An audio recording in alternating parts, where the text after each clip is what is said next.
आपका बहुत बहुत स्वागत।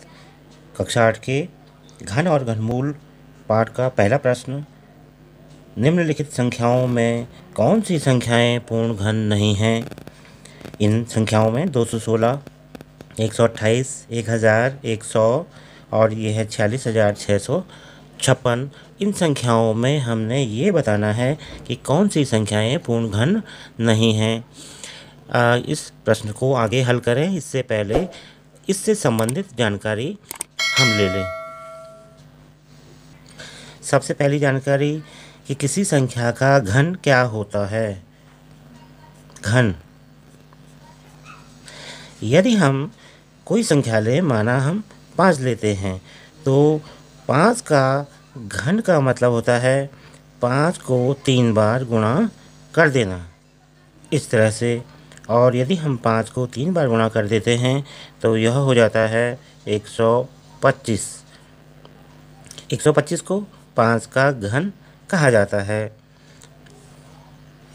एक और संख्या ले लेते हैं, माना संख्या 4 है, तो 4 के घन को हम 4 की 3 घात के रूप में लिखते हैं। 4 की 3 घात का मतलब होता है कि हमको 4 को 3 बार गुणा करना है, और 4 को 3 बार गुणा करेंगे तो 4 गुणा 4 16 गुणा 4 64 64 प्राप्त होता है। यानी हम ये कह सकते हैं कि यहाँ 4 का घन 64 है, और ऊपर वाले उदाहरण में 5 का घन 125 है। अगला शब्द है घनमूल, जो कि घन का बिल्कुल उल्टा है। यहाँ हमें घन का बिल्कुल उल्टा करना होता है।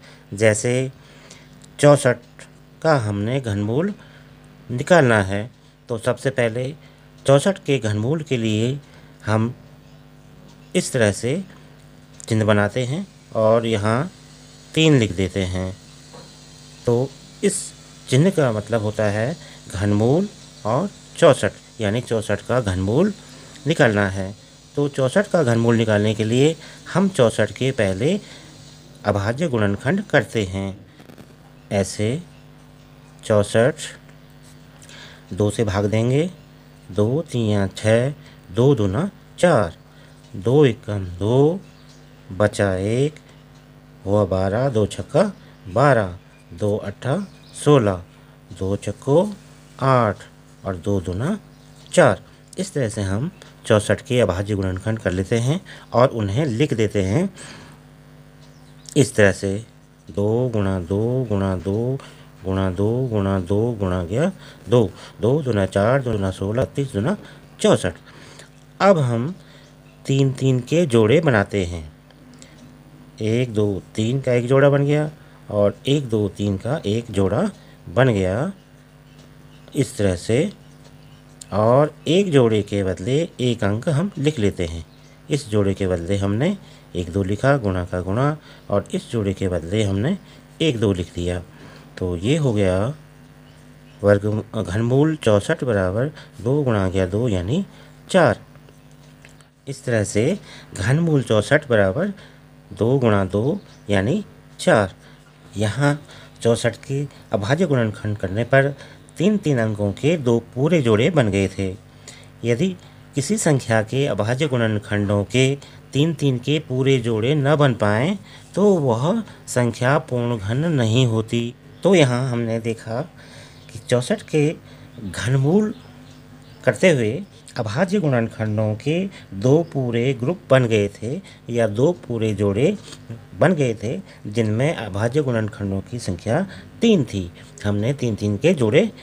अगर हम एक उदाहरण देखें, माना हम एक संख्या लेते हैं 81 और 81 का घनमूल निकालने का प्रयास हम करते हैं, तो 81 के हम खंड करेंगे। 81 2 से भाज्य है और 3 से विभाज्य है, तो 3 का भाग देते हैं। 3 दूना 6, 3 सत्ता 21, 3 नम्मा 27, 3 तिया 9। तो 81 के जो अभाज्य गुणनखंड हमें मिले हैं वो मिले हैं 3 गुणा गया 3 गुणा गया 3 गुणा गया 3। और अब अगला काम जो हमारा होता है वो होता है जोड़े बनाने का। हम 3 3 गुणनखंडों के जोड़े बना लेते हैं। तो इस तरह से हमने एक जोड़ा बनाया, लेकिन अगला जोड़ा पूरा नहीं बन पाया। इस जोड़े को पूरा बनने के लिए 2 अंकों की हमें आवश्यकता थी। तो इस तरह से जब पूरे जोड़े नहीं बन पाए हैं तो हम कह सकते हैं कि 81 एक पूर्ण घन संख्या नहीं है। पूर्ण घन संख्या नहीं है। इस तरह से आइए अब प्रश्न को हल करें। पहली संख्या हमारे पास है 216। तो सबसे पहले हम 216 के अभाज्य गुणनखंड कर लेते हैं। 216 के अभाज्य गुणनखंड इस तरह से करेंगे, 2 का भाग देंगे 2 पर 216 के जो अभाज्य गुणनखंड हमें प्राप्त हुए हैं वो हुए हैं 2 गुणा 2 गुणा 2 गुणा 3 गुणा 3 गुणा 3। इस तरह से 2 जोड़े बने हैं। एक जोड़े के बदले हमने 2 लिख लिया है तथा दूसरे जोड़े के बदले हमने 3 लिख लिया है और घनमूल 216 बराबर 6 आया है। अतः 216 पूर्ण घन संख्या होगी। दूसरा उदाहरण लिया हमने चौथे प्रश्न जिसमें संख्या 100 है। 100 के अभाज्य गुणनखंड के तो उसके गुणनखंड इस तरह से मिले हैं 2 गुणा गया 2 गुणा 5 गुणा 5। अब हमने घनमूल निकालने के लिए इन अभाज्य गुणनखंडों के जोड़े या समूह बनाए तो ये देखा कि 2 का जो समूह हमने बनाना चाहा उसमें 1 2 की कमी है और 5 का जो समूह हमने बनाना चाहा उसमें 1 5 की कमी है। यानी दोनों समूह हमारे अपूर्ण हैं, अधूरे हैं। दोनों जोड़े हमारे अधूरे हैं। अतः हम इस निष्कर्ष पर पहुँचे हैं कि 100 पूर्ण घन संख्या नहीं है। तीसरा प्रश्न देखते हैं। तीसरे प्रश्न में जो संख्या दी गई है वो दी गई है हमें 1000। सबसे पहले हम रफ में 1000 के अभाज्य गुणनखंड करेंगे।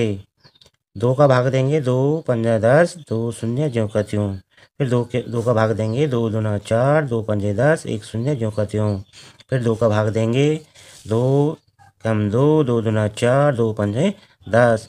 फिर 2 का भाग देंगे 2 का नहीं जाएगा तो 5 का भाग देंगे 5 दूना 10 5 पंजा 25।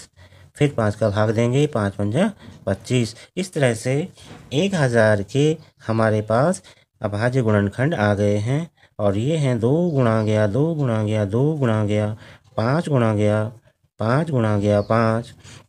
अगला काम हमारा घनमूल का चिन्ह बनाएंगे, 1000 लिखेंगे यानी हम 1000 का घनमूल निकालना चाहते हैं। और अब हम अभाज्य गुणनखंडों के 3 3 के जोड़े बनाते हैं। 2 का एक जोड़ा बन गया, 5 का एक जोड़ा बन गया। 2 के जोड़े के बदले हमने एक 2 लिखना है, गुणा का गुणा।